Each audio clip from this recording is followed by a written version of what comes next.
Hi, I'm Jeff Bartles, Infrastructure Technical Specialist at Autodesk, and today we're going to be completing our series called Civil 3D and AutoCAD Tips, Tricks, and Industry Shortcuts.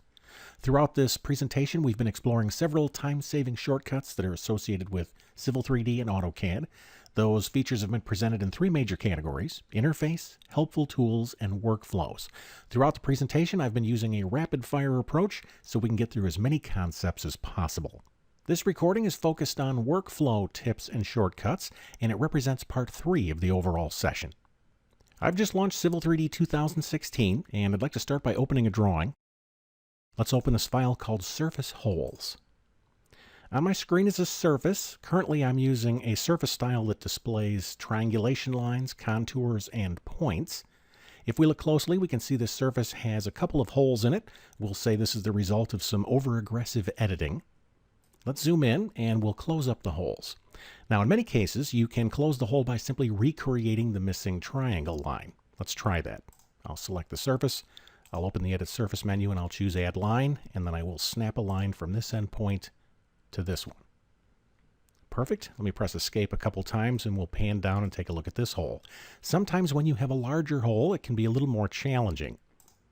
I'll select the surface and we'll go back and choose Add Line. Let's try and snap a line from here to here, maybe from this endpoint to this one. And this is pretty good. I've closed up most everything, but I have one open triangle here. There's nothing I can snap to that's going to close this. Let me press Escape a couple times to get out of the command. Let's zoom in.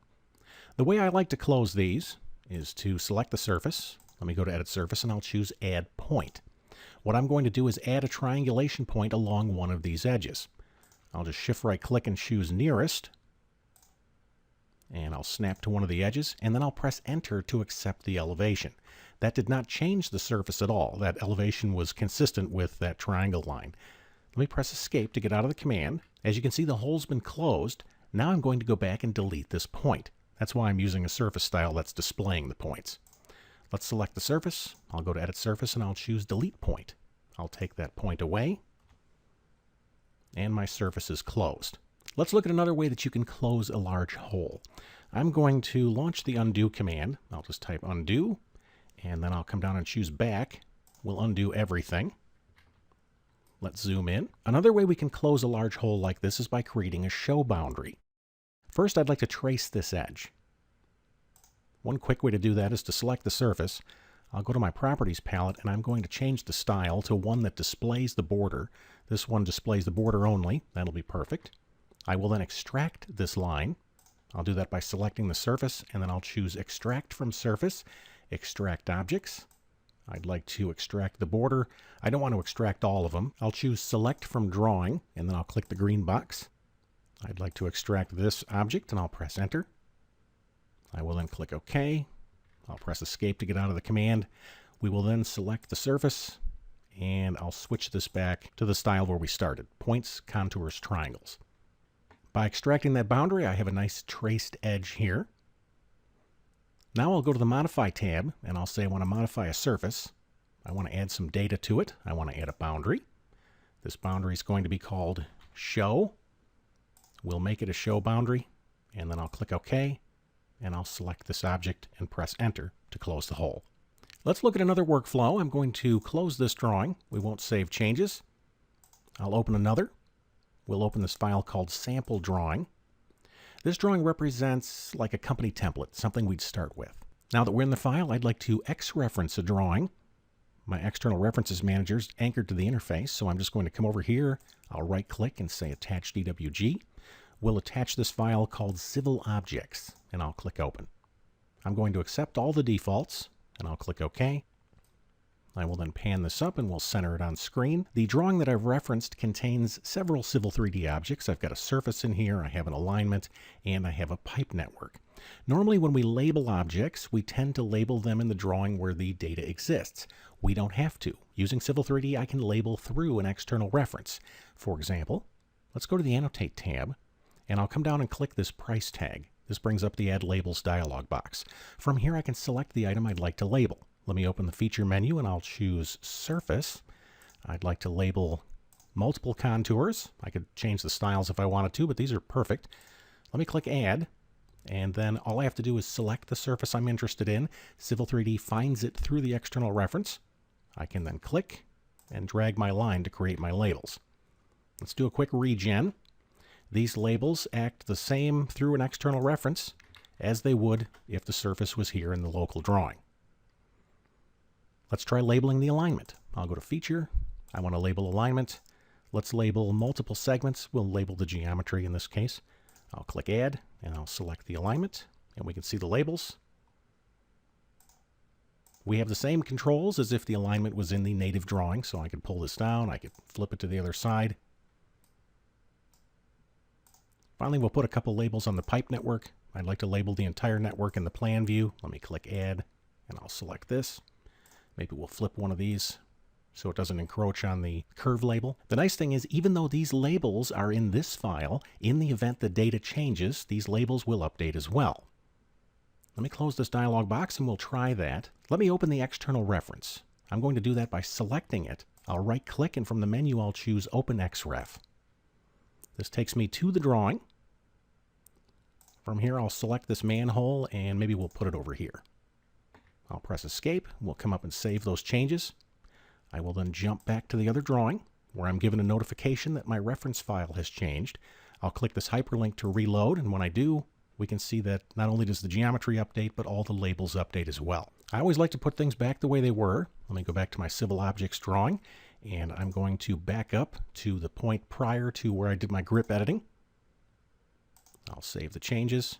We'll close this drawing. We'll reload the reference, and we can see the change. Not only can we label data through an external reference, we can also sample data through an external reference. Let's take a look. I'm going to close this drawing. We won't save changes. And I'm going to create a new drawing. From the company template, I'll just choose this one called Sample Template. Now that I'm in this drawing, I'm going to save it. I'll use the Save As command here in my Quick Access toolbar, and I'll overwrite this drawing I made earlier called Sections. So essentially I have a blank drawing at this point. Let's open another file. I'm going to open up this one called Corridor momentarily. This drawing contains an existing surface. I have a corridor, and this corridor includes a top surface. Many times when you pull cross sections, you might think that you have to pull them in the drawing that contains the corridor. You don't. You can actually pull your cross sections through an external reference, and Civil 3D will find all the data. Let me close this corridor drawing. We won't save changes. I'm going back to my sections file here. Let's X-reference that corridor drawing into this one. I'll go back to my XREF manager and I'll right-click and choose Attach DWG. We'll attach the corridor drawing. I'll click OK. I will then double-click the mouse wheel to do a zoom extents so I can see that geometry.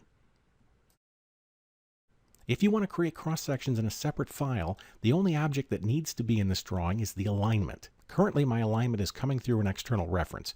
I'm going to hide this version momentarily. I'll do that by going to the Home tab, and in the Layers panel, I'll click the Layer Freeze button, and because of the way I have my template set up, I can click this alignment to freeze it. I'll press Enter and do a quick regen to hide the labels. Next, I'm going to data reference that alignment from the project. If I drag the prospector down to the bottom to my Data Shortcuts area, earlier I created a data shortcut for that alignment. I'm going to right-click and I'll choose Create Reference to bring that alignment into the drawing. So at this point, everything is an external reference with the exception of this alignment. It is a data reference. Now let's create some sample lines. I'll come up and launch the sample line command.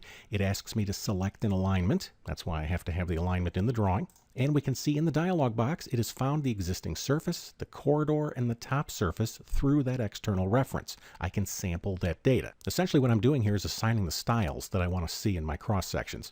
So for my existing surface, that style is perfect. For my corridor, I'm going to choose the sections plot version.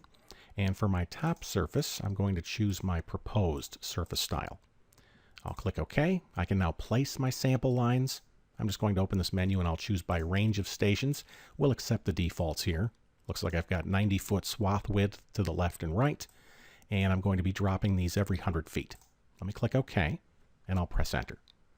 So there's my sample lines. Now I'd like to create cross sections.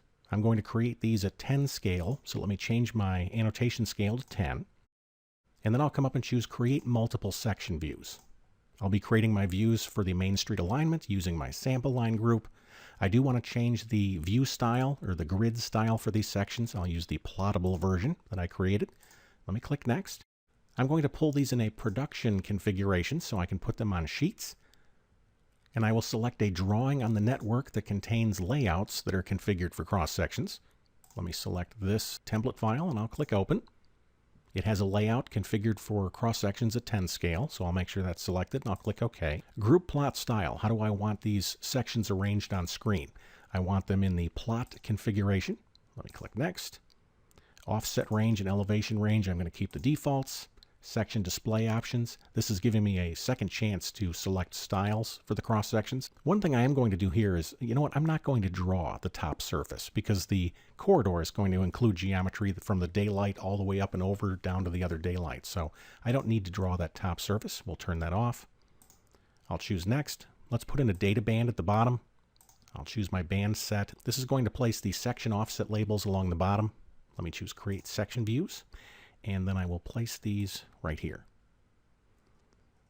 If I zoom in, we can see the cross sections. They are configured for each sheet, and I was able to pull these through an external reference. So in the event my corridor or any of my data changes in that host drawing, all of these cross sections will update. Let's create some sheets. I'll do that by going to the Output tab, and I'll choose Create Section Sheets. I'm going to add these sheets to an existing sheet set. Let me click the ellipsis button and I'll choose the Flug sheet set that I've created. This contains the project data that I'd like to appear on all of my title blocks. I'll click Open and I'll choose Create Sheets. That'll save the drawing. As you can see, those sheets have been added to the sheet set. They're all locked because I'm in the drawing. If we look down at the bottom, we can see all of the new layouts that have been created. I'm going to close the Sheet Set Manager momentarily. Let's jump to Sheet 1. If I back up, we can see that. Looks nice. Let's take a look at the lower right corner. Because I'm using the fields, all of this has been populated from the sheet set, and that is consistent on all of the other sheets. Let's go back to Sheet 1. Let's look at another workflow. Based on the way these sheets are configured, all of this geometry and these fields exist locally on each layout. What if somebody changes the title block? For instance, I'm going to make a few changes here. Let me launch the Move command, and maybe we'll move the label down below. I'll press spacebar to relaunch Move, and I'll select these objects and we'll move them up. We'll select one of these lines and I'll right click and choose Add Selected. We'll draw a new line on the same layer with the same settings to close that off. Maybe we'll move this text down, and then we'll say that they inserted a company logo. So this represents the new title block, but now I need these changes on every other sheet in my plan set. Let's look at a way that we can automate that process. Now that I've updated the title block, I am going to select this geometry. I'll right click and choose Clipboard, Copy with Base Point, and I'll copy it from this lower right corner. I will then press Escape. Now that that's on my clipboard, let me jump to the next sheet. From here, I'm going to update this title block, but I'm going to record the process. That way I can replay that recording on any other sheet. Let's go to the Manage tab. From here, I'll click the Record button. Notice we can see the red light at the cursor. Civil 3D is now recording everything that I do. I will select this geometry, and I'll press Delete. I will then paste in the corrected version. Let's right click. We'll go to Clipboard, and I'll choose Paste. I'll paste this to the lower right corner, and then I'll do a quick regen. When I'm finished, I'll come up and click Stop. I am able to save this as a custom macro or an Uber command. I'm going to call this Fixit for right now, and I'll press Enter. Now I can jump to any other sheet, like this one, and I can launch my new command. Fixit, I'll press Enter, and you can see that sheet's corrected. Let me close this. We can jump to the next sheet. Press the space bar to relaunch Fixit. That sheet's corrected. Let's do this one. This one. And this one. Not only can I use that action in this drawing, but I can use it in any other drawing. Just imagine what you could do if you could record what you do and then replay it again in the current drawing or another file. If you found this content helpful, please rate it by clicking the thumbs up icon. This will help other AKN users identify valuable content. On behalf of Autodesk, this is Jeff Bartles saying thank you for watching.